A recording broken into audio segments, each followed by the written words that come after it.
Welcome, everybody. Today we're going to be reading Kant's Critique of Pure Reason. Of course, not all of it. You can see there's 798 pages in the Cambridge edition of the works of Immanuel Kant's Critique of Pure Reason. This is a very good edition. So we're going to go to the introduction of the actual text that Kant wrote, and we're going to read from there. Now, there's two introductions. A, which goes for a few pages, and then there is Transcendental Doctrine of Elements. So we're just going to read the introduction. Okay. I hope you can all see that clearly. 1. Introduction. The idea of transcendental philosophy. Experience is without doubt the first product that our understanding brings forth as it works on the raw material of sensible sensations. It is for this very reason the first teaching, and in its progress, it is so inexhaustible in new instruction that the chain of life in all future generations will never have any lack of new information that can be gathered on this terrain. Nevertheless,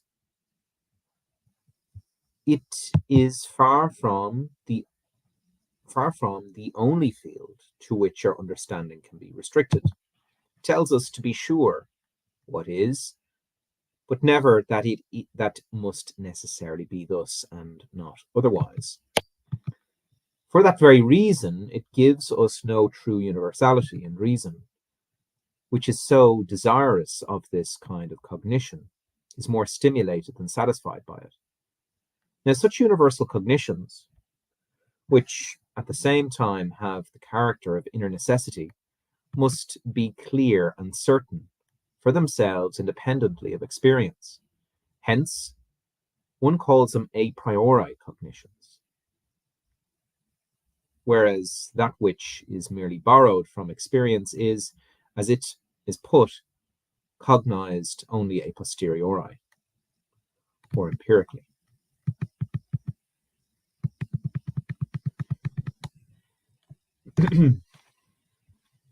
So let me just pull this out a little bit.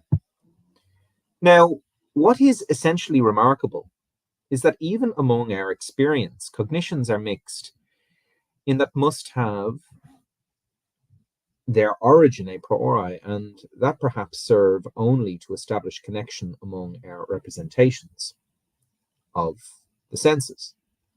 For if one removes from our experiences everything that belongs to the senses, there still remain certain original concepts and the judgments generated from them, which must have arisen entirely a priori, independently of experience, because they make one able to say more about the objects that appear to the senses than mere experience would teach, or at least make one believe that one can say this and make assertions contain true universality and strict necessity, the likes of which merely empirical cognition can never afford. But what says still more is this, that certain cognitions even abandon the field of all possible experience and seem to expand the domain of our judgments beyond all bounds of experience, through concepts to which no corresponding object at all can be given in experience.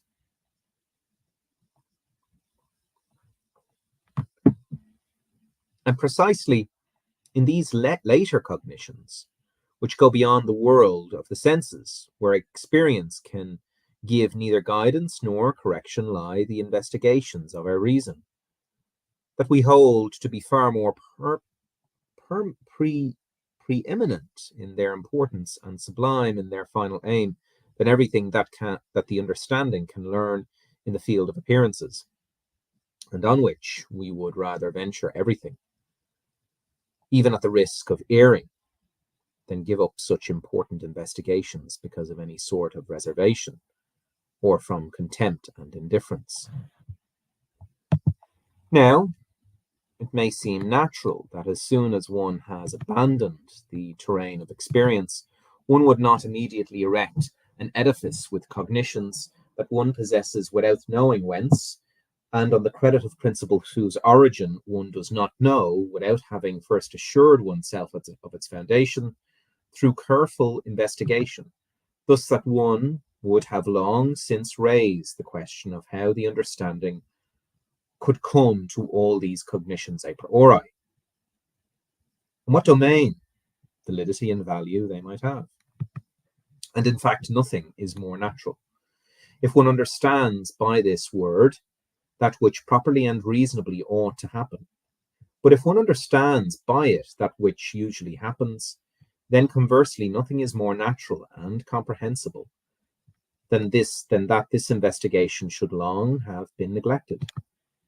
For one part of these cognitions, the mathematical has long been reliable, and thereby gives rise to a favorable expectation about others as well, although these may be of an entirely different nature. Furthermore, if one is beyond the circle of experience, then one is sure not to be contradicted through experience. The charm in expanding one's cognitions is so great that one can be stopped in one's progress only by bumping into a clear contradiction. This, however, one can avoid if one makes this inventions carefully, even though they are not thereby inventions any the less. Mathematics gives us a splendid example of how far we can go with a priori cognitions independently of experience. Now it is occupied, to be sure, with objects and cognitions only so far as these can be exhibited in intuition. The circumstance, however, is easily overlooked, since the intuition in question can itself be given a priori and thus can hardly be distinguished from a mere pure concept. Encouraged by such a proof of the power of reason, the drive for expansion sees no bounds. The light dove, free light cutting through the air, the resistance of which it feels, could get the idea that it could do even better in airless space. Likewise, Plato abandoned the whirl of the senses because it posed so many hindrances for the understanding, and dared to go beyond it on the wings of the ideas, in the empty space of pure understanding. He did not notice that he made no headway by his efforts, for he had no resistance, no support, as it were, by which he could stiffen himself, and to which he could apply his powers in order to get his understanding off the ground. It is, however, a customary fate of human reason in speculation to finish its edifice as clearly as possible, and only then to investigate whether the ground has been adequately prepared for it.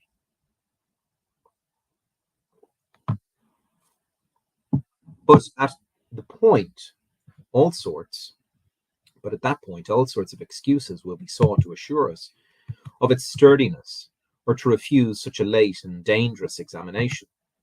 What keeps us free of all worry and suspicion during the construction, however, and flatters us with apparent thoroughness, is this. A great part, perhaps the greatest part of the business of our reason, consists in analyses of the concepts that we already have of objects. This affords us a multitude of cognitions that, though they are nothing more than illuminations or clarifications of that which is already thought in our concepts, though still in a confused way, are at least, as far as their form is concerned, treasured as if they were new insights, though they do not extend the concepts that we have in either matter or content, but only set them apart from each other.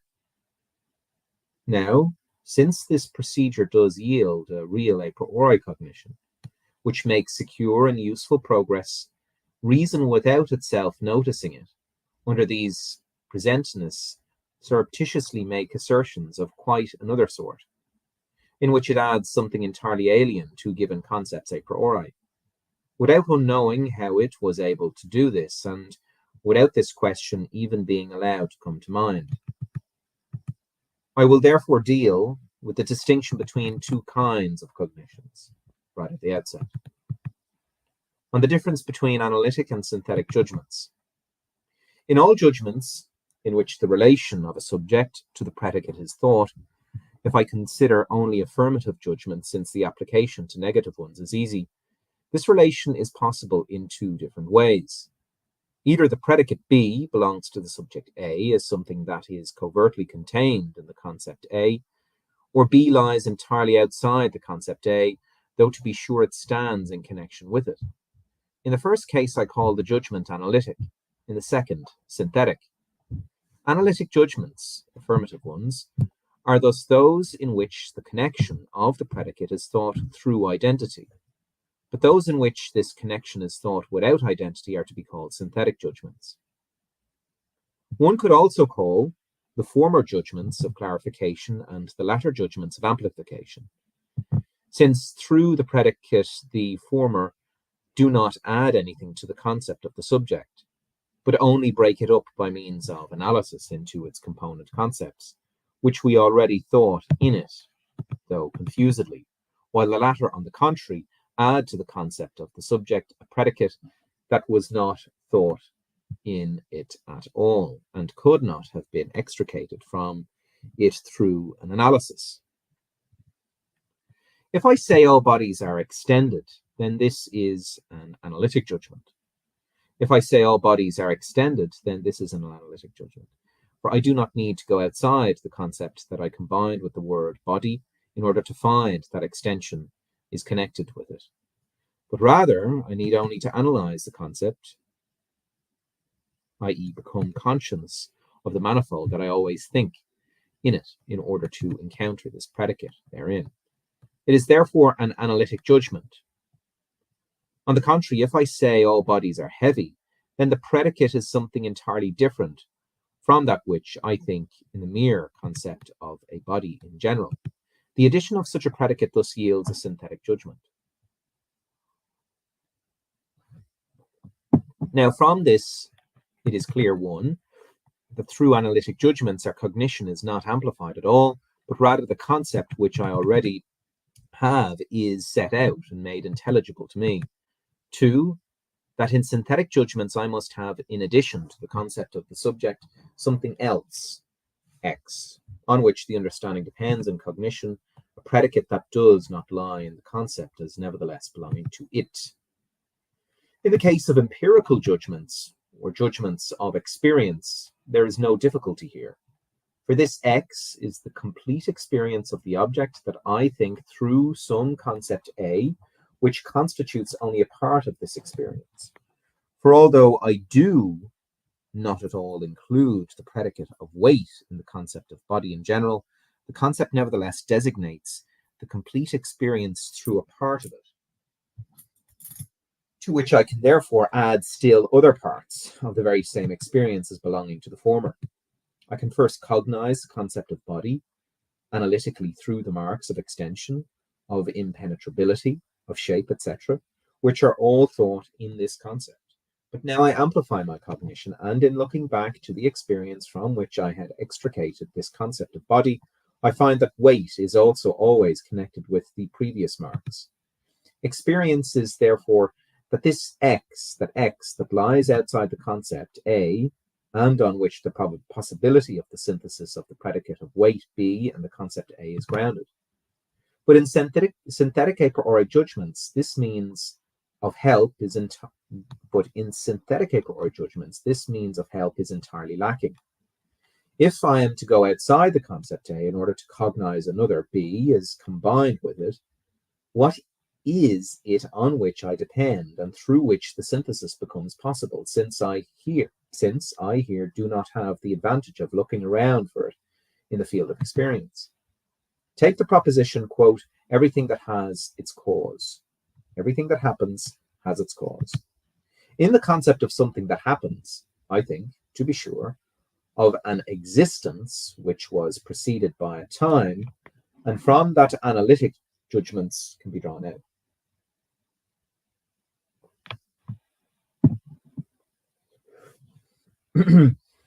From that analytic judgments can be drawn. But the concept of cause indicates something different from the concept of something that happens and is not contained in the latter representation at all. How then do I come to say something quite different about that which happens in general, and to cognize the concept of cause as belonging to it, even though not contained in it? What is the X here on which the understanding depends, when it believes itself to discover beyond the concept of a predicate that is foreign to it, and that is yet connected with it? It cannot be experience, for the principle that has been adduced adds the latter representations to the former, not only with greater generality than experience can provide, but also with the expression of necessity, hence entirely a priori and from mere concepts. Now, the entire final aim of our speculative a priori cognitions rests on such synthetic amplitive principles. For the analytic ones are, to be sure, most important and necessary, but only for attaining that distinctness of concepts that is requisite for a secure and extended synthesis as a really new construction. A certain mystery thus lies hidden here, the elucidation of which alone can make progress in the boundless field of pure cognition, of the understanding secure and reliable, namely to uncover the ground of the possibility of synthetic or judgments, with appropriate generality to gain insight into the conditions that make every kind of them possible, and not merely to designate this entire cognition, which comprises its own species in a cursory outline, but to determine it completely and adequately for every use in a system in accordance with its primary sources, divisions, domains, and boundaries. So much provisionally for the peculiarities of synthetic judgments. Now, from all of this, there results the idea of a special science, which could serve for the critique of pure reason. Every cognition is called pure. However, that is not mixed with anything foreign to it. But a cognition is called absolutely pure in particular, in which no experience or sensation at all is mixed in, and that is thus fully a priori. Now, reason is the faculty that provides the principles of cognition a priori. Hence, pure reason is that which contains the principles for cognizing something absolutely a priori. An organon of pure reason would be a sum total of those principles in accordance with which all pure a priori cognitions can be acquired and actually brought about. The exhaustive application of such an organon would create a system of pure reason. But since that requires a lot, and it is still an open question whether such an amplification of our cognition is possible at all, and in what cases it would be possible, we can regard a science of the mere estimation of pure reason, of its sources and boundaries, as the propedeutic to the system of pure reason. Propedeutic. Such a thing would not be a doctrine, but must be called only a critique of pure reason.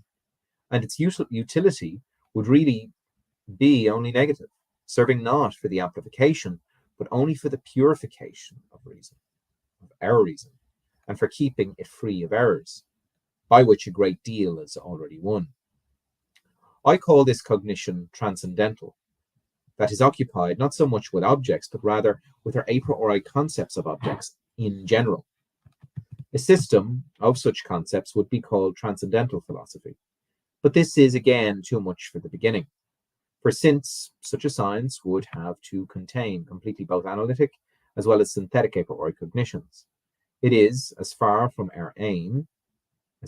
our aim is concerned, too broad in scope, since we need to take the analysis only as far as is indispensably necessary in order to provide insight into the principles of a priori synthesis in their entire scope, which is our only concern.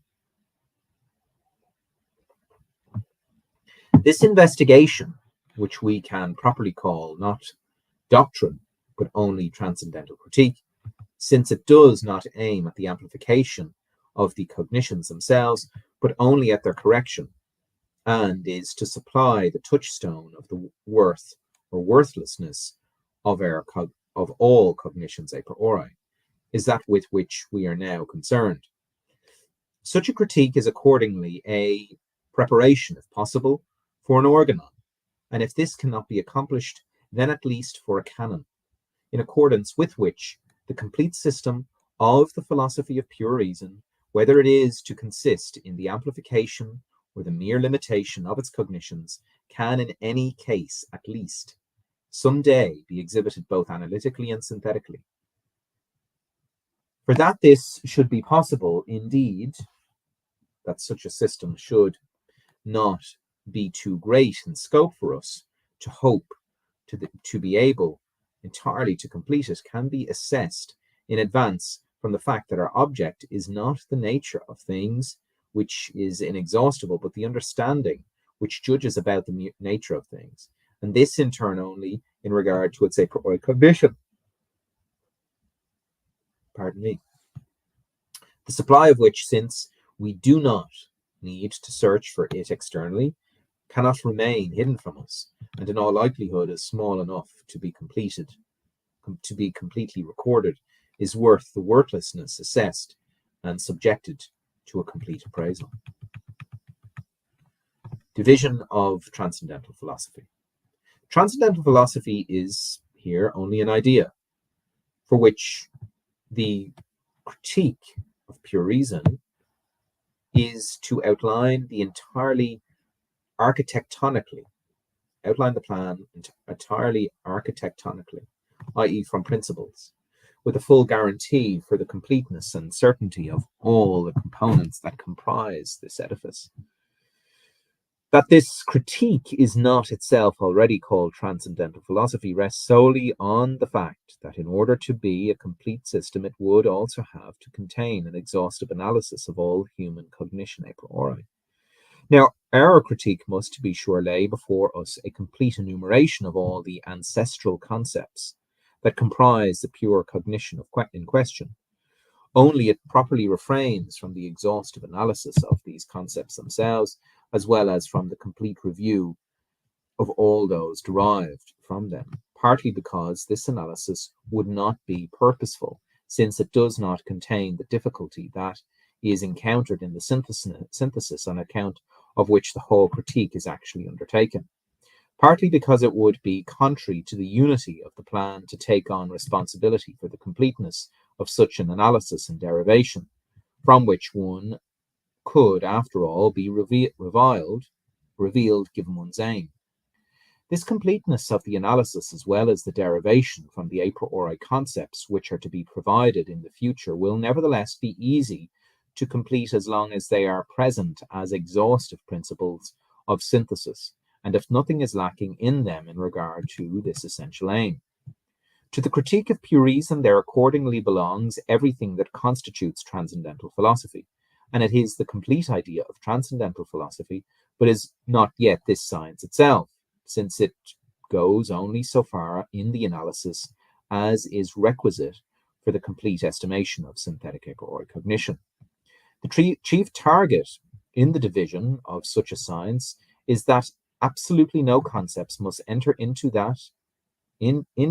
it that contain anything empirical, or that the a priori cognition is entirely pure. Hence, although the supreme principle of morality and the fundamental concepts of it are a priori cognitions, they still do not belong in transcendental philosophy, since the concepts of pleasure and displeasure, of desires and inclinations, of choice, etc., which are all of empirical origin, must there be presupposed. Hence, transcendental philosophy is a philosophy of pure, merely speculative reason. For everything practical, insofar as it contains motives, is related to feelings which belong among empirical sources of cognition. Now, if one wants to set up the division of this science from the general viewpoint of a system in general, then the one that we will now present must contain first a doctrine of elements, and second a doctrine of method, of pure reason. Each of these main parts will have its subdivision, the grounds for which cannot yet be expounded here. All that seems necessary for an introduction or a preliminary is that they are two stems of human cognition, which may perhaps arise from a common but to us unknown root, namely sensibility and the understanding, through the first of which objects are given to us, but through the second of which they are thought. Now, if sensibility were to contain a priori representations which constitute the cognitions under which objects are given to us, it would belong to transcendental philosophy. The transcendental doctrine of the senses will have to belong to the first part of the science of the elements, since the conditions under which alone the objects of human cognition are given precede those under which those objects are thought. So that was the introduction to section A. And the next time I'm going to read the introduction B. Well, that was introduction A. Well, this is introduction A. I think there's a note up here at the very top. We'll read that actually just before we leave. So we have introduction A and B. So we have clarification here. We first present the introduction as it appeared in the first edition, followed by the revised version that appeared in the second edition. Considerable changes were made in the latter, including some deletions, major additions, and occasional alterations within the passages that were repeated. We will use notes and references to the marginal pagination to show what changes were made from the first to the second edition. The following two paragraphs in the first edition were replaced with the first two numbered sections of the second. Okay, so next time I read, I'll cover more of that stuff. Till next time, take care.